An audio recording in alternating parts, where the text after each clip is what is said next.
Bilal Bakouche Sharaf, il est à gauche au coin rouge et il est face à un homme qu'on connaît, Philippe, on l'avait déjà vu. C'était à Coubertin, face à notre ami Cyril Benzaken. Entre autres, on l'avait vu après un Bamba peu en Kovenberg. France. Exactement, Bamba Kovenberg, le Belge. Ouais. Ça fait un petit moment, l'homme du Night au Gym en Belgique. Boxeur, très beau boxeur, très dangereux. Enfin, et il est donc face à un homme dont on commence à parler vraiment beaucoup dans le pied-point, c'est Bilal Sharaf. Alors, Bilal Sharaf, on en parle beaucoup, tout simplement parce que, d'abord, il était en équipe de France, de boxe pied-point, et puis surtout, il est double champion de France 2 années de suite, avec la FFKMDA et avec la FNT, c'est-à-dire l'Académie française de Muay Thai. Ce qui veut dire que c'est un garçon qui l'a fait dans 2 catégories différentes et ça n'a jamais été fait jusqu'à présent. Et il est le premier à le réaliser. Et donc, d'un seul coup, Bilal Sharaf, eh bien, ça lui a donné un petit peu de visibilité, un petit peu de notoriété, et on en parle pas mal de Bilal. Il monte, et c'est vrai que pour l'instant, et on le voit dans sa façon de boxer. C'est une boxe intelligente. C'est un boxeur qui a des moyens et qui a encore une marge de progression. On se dit que c'est quelqu'un qui peut aller très loin. Oui, gros potentiel, et c'est drôle parce que on parlait de Cyril Benzaken qui a été donc l'adversaire victorieux de Bamba Kovenberg, mais il a un profil très proche de Cyril Bilal, puisque Cyril a été diplômé de la fac Dauphine en commerce et en business management. En business management, et Bilal, lui, eh bien, il a un master 2 en école de commerce, donc on n'est pas loin. Il est également éducateur sportif, donc c'est quelqu'un de très impliqué dans l'éducation, dans les études, et effectivement c'est un érudit impliqué. Voilà, et vous avez raison de signaler que tout cela transpire à travers sa boxe, qui est fine, qui est intelligente. On voit bien que c'est quelqu'un qui calcule, qui ne se jette pas comme ça à l'aveugle, et ça va être un problème pour Bamba Kovenberg qui on le sait, a une boxe un petit peu rudimentaire quand même, qui est très physique, mais qui est un peu frustre là, à ce niveau-là. Oui, mais il faut pas les prendre, hein. C'est cela. La large droite qu'on a eu l'occasion déjà de voir une fois ou deux, cette large droite de Bamba Kovenberg, faut pas la prendre. Elle est vraiment très très dangereuse. Et c'est vrai qu'on parlait de Cyril Benzaken. Ce qui est intéressant, c'est que ils ont des profils un petit peu similaires de boxeurs. Alors, il y a le côté étude, bien sûr, mais il y a le côté aussi pugilistique. C'est des boxeurs qui se déplacent, qui savent, qui réfléchissent sur le ring, qui sont intelligents. Donc, c'est important à prendre en compte. Tout à fait. Et on sait que Cyril, qui va combattre bientôt d'ailleurs, hein, ce sera jeudi prochain. Oui. Au Cirque du Soleil. Et on lui souhaite le meilleur. Exactement. Qu'on organise une belle réunion d'ailleurs au Cirque du Soleil jeudi prochain. Eh bien, Cyril, eh bien, l'âge venant, hein, lui aussi modifie un peu, et on le voit se déplacer. On l'a vu très très réfléchi, Cyril, dans ses derniers combats. Eh bien, c'est la même chose avec Bilal Sharaf, sauf que Bilal, un peu plus jeune, voilà, moins de bagages, moins de bouteilles, donc il a peut-être un peu plus de choses à prouver, même s'il a déjà fait beaucoup de choses par rapport à un boxeur du calibre de Cyril Benzaken, qui a déjà été multititré. On ne parle même plus de son palmarès. Mais c'est intéressant, et c'est un passage intéressant pour les deux, dans la mesure où, vous le disiez, Bamba Kovenberg, il est peut-être un petit peu frustre, mais c'est un vrai boxeur pied-point malgré tout, et c'est un homme formé à l'école hollandaise, donc qui est très très dangereux, très très puissant, très très sur le physique. Donc, oui, et puis attention, même s'il a une bosse rugueuse, ça n'empêche pas qu'il ait une boxe aussi intelligente. Oui. Non, mais on est quelqu'un bien qui fait des cours d'ingénierie, qui est coach sportif. Mais on est bien d'accord. Voilà, hein, on va sûrement pas le rabaisser. Hein, non, Bamba, au contraire, c'est un boxeur très intéressant. Absolument. Mais il a ce côté, Bamba Kovenberg, plus tout se fait un peu à fond. et cette large droite. On cherche l'efficacité maximum à chaque fois. Il n'y a pas tellement de réflexion, de coin intermédiaire. Voilà, quand on met un crochet, quand on met un direct, on s'engage complètement. C'est le type de formation un peu de l'école hollandaise. Donc c'est un bon test pour Bilal Sharov. Très très bon test.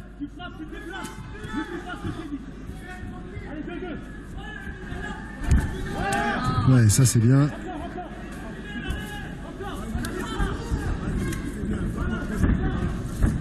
Oh là, cette droite, faut surtout pas la prendre. Hein. Il engage tout, l'épaule, le haut du corps. Il est complètement engagé dans son crochet droit. Oh là là, oui. Voilà. Vous l'avez vu. Il faudra pas en prendre beaucoup des comme ça pour Bilal Sharov. Heureusement qu'il y a eu la petite sortie, le petit coup de genou là, qui l'a aidé.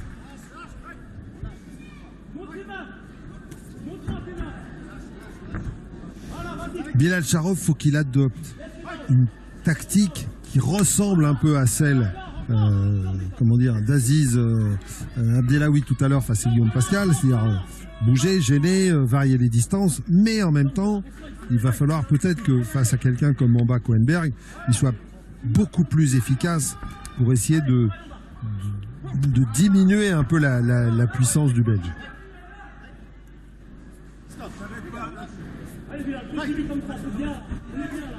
Oh, le joli front kick. Heureusement qu'il y a eu la petite esquive, le retrait de la part de Cohenberg. Oh oui, les beaux middle. Et la jambe d'appui qui est attrapée par le low kick. Mais seulement, c'était avec une saisie interdite. Exactement. D'où la petite remarque. Même de l'autre côté. Ah ouais, on est dans un duel gaucher-droitier. Oui, exactement. On a vu que Bilal était souvent jambe droite devant, mais il change aussi, voilà. Là, il se remet en gaucher.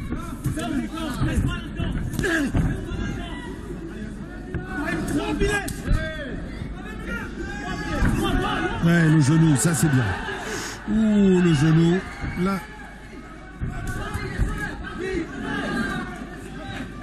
Je pense que ce genou, il a dû le sentir, Mamba Cohenberg. Ouais, il le fait bien, le petit genou dans la région du foie. Bilal. Et c'est peut-être ce que tout à l'heure n'a pas réussi à faire Guillaume Pascal. Vous voyez ce genou tel que l'a placé là Bilal Sharov. Voilà, la fin de la deuxième reprise. Il y a un écho dans la salle de la rotonde. Oui. Tous les sons sont doublés. Ouais, c'est ça. C'est une sécurité. Ouais, voilà. Et si on n'a pas compris, au cas où.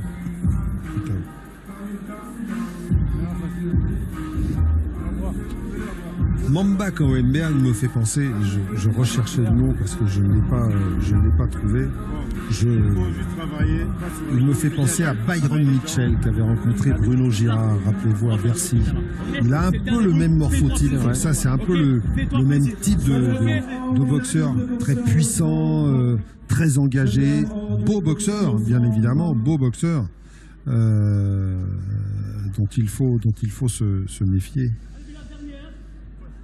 Allez, le dernier round. Ça va vite, 3 reprises. Pour cette troisième et dernière reprise.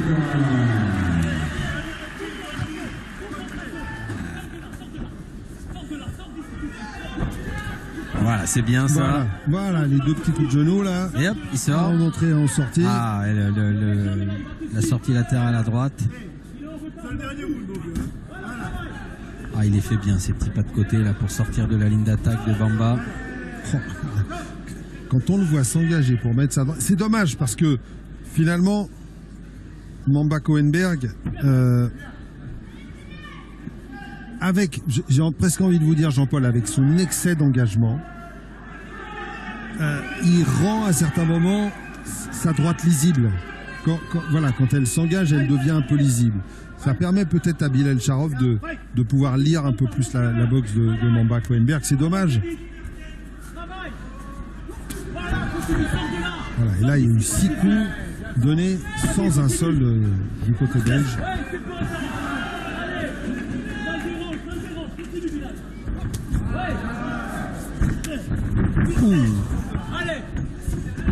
Ah oui, allez, le contre avec la gauche. C'est bien ce que tu fais, c'est pas ça. Bilal.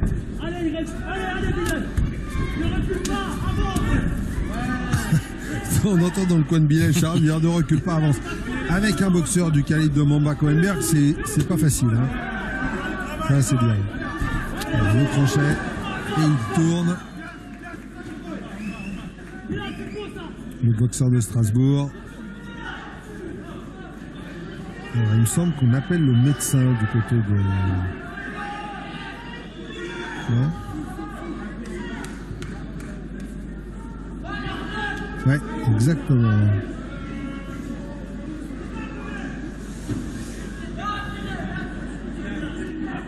Le docteur le serre. C'est une hémorragie nasale ou...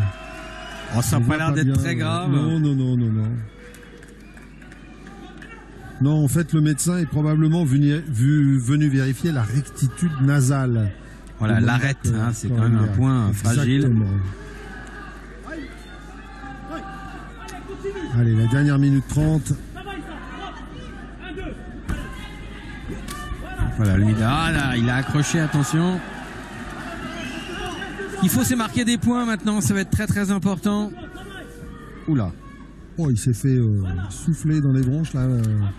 Bilal Charov avec son petit, comment dire, son petit pas de danse là, ça n'a pas plu vraiment aux entraîneurs. Alors, qu'est-ce qu'il nous a fait Koenberg là? Il laisse traîner les coudes un peu.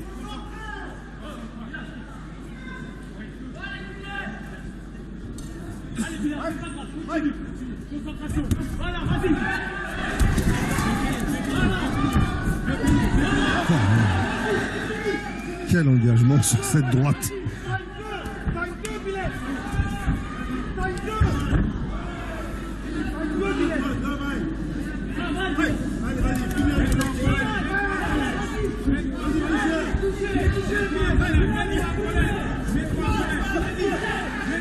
Il fait le forcing, hein. Il fait le forcing Koenberg.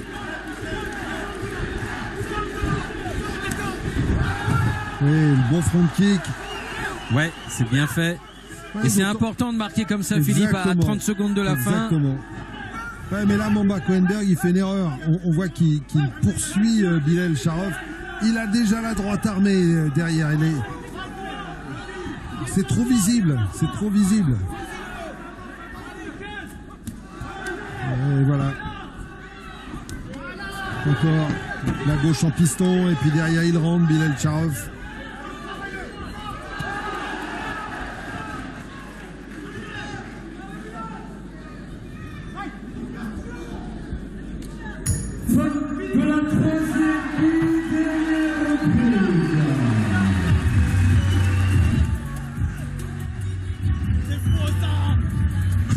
Bon, dans le coin de Bilal Charov, on est content. Hein, oui, ça a l'air, mais il y a de quoi. Hein. Ouais. C'est une grosse saisie, ça. Et là, ce petit pas de danse, ça n'a pas plu du tout aux entraîneurs de Bilal Charov. Et il s'est fait recadrer tout de suite par ses entraîneurs. Et je vais demander à C'est notre trop large. partenaire. Ça part de trop loin, c'est dommage. Hein, Bah oui. Monsieur Gallo et c'est la dommage CG affichage. pour Mamba Monsieur Koenberg. Daniel de bien vouloir nous rejoindre pour la remise Ah ouais, des le récompenses. percut, il était bien placé. Affichage, monsieur Le Daniel percut en compte, il est bien et monté. Super U, Volkswagen. Non, il doit l'emporter, Bilal, en toute logique. On va voir si les Ouais, juges... lui qui reste sur une défaite et un nul, hein, Bilal Charov. Ouais, quand même. c'est pour ça. Déclaré vainqueur de ce Allez, la 9e décision, combat, Jean-Paul. Strasbourg. Eh ben voilà, c'est bon. Puisque Allez Philippe, courez avec votre micro. courir. Oui, enfin bon. Glisse entre les corps. C'est déjà pas simple. Hein. Allez, il est parti, c'est bien. Voilà, très belle victoire donc de Bilal face à Mamba Koenberg. Bilal Charov qu'on va retrouver tout de suite au micro de Philippe pour le débrief after fight. Bilal, d'abord ils sont un peu venus là pour vous quand même.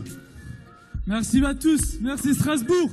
Ce soir, je vous ai entendu et ça m'a donné beaucoup de force. Merci à tous, vraiment. Alors, quand même, on va revenir un peu sur le combat parce que ça n'a pas été une promenade de santé avec un adversaire qui, certes, par moments était un peu brouillon, mais très très dangereux avec ses larges coups. Alors ouais, on m'avait prévenu, mes coachs, il avait étudié. On avait vu qu'il était très très dur en anglaise. D'ailleurs, il est connu pour ça. Donc on a vraiment axé la stratégie sur son anglaise, à pas se faire toucher, à se déplacer énormément comme vous l'avez vu. Voilà, ce soir ça a payé, mais ça n'empêche pas la valeur du boxeur. C'est un très bon boxeur qui a boxé énormément de monde. Voilà, que ça rajoute une personne de plus sur mon palmarès et vers mon objectif. Donc voilà, merci à lui, merci à tous. Vous avez eu, comme on dit, des petites fulgurances, des moments où vous êtes senti à l'aise. Et on a senti votre coin vous remettre tout de suite dans le combat. Vous avez besoin de ces petits moments où vous dansez un peu sur le ring, où vous bougez, où vous appelez le public? Ben, quand je danse un peu sur le ring, c'est ouais que je suis en confiance et ça m'aide à libérer ma boxe. C'est vrai que j'ai eu beaucoup de mal ces temps-ci à libérer ma boxe et ce soir c'était vraiment l'objectif. Bilal, pour terminer, on le sait, vous avez été 2 fois double champion, c'est-à-dire 2 fois champion à la fois FFKMDA et avec la FMT, 2 années de suite, plus une petite victoire à domicile, quand même, ça fait du bien tout ça, ça monte vite. J'ai un dicton que je garde toujours au fond de moi depuis que j'ai commencé la boxe, c'est faire quelque chose qui n'a jamais été fait avant. Voilà, ça n'a jamais été fait, double champion de France dans 2 catégories de poids, dans 2 fédérations différentes, 2 années de suite. Cette année, ça a été fait, mais j'ai quand même été le premier à l'avoir fait et je suis le seul à l'avoir fait 2 années de suite. Donc voilà. Merci, bravo Bilal. J'ai peut-être un dernier message, c'est pour les professionnels qui sont dans la salle. Donc cette année, je suis en train de finir mon année en alternance en Master 2 en école de commerce. Donc si vous avez des contacts, je suis preneur pour une alternance en négociation et vente. Donc voilà, vous avez ma carte. Mieux vaut tard que jamais, je pense qu'il y a beaucoup de pros ici. Donc ma spécialité, c'est la vente et la négociation en Master 2. Merci à tous. Oh Bilal. Je suis sûr que vous pourrez trouver un stage et pas seulement à Strasbourg. Merci, bravo. Merci beaucoup et je suis flexible.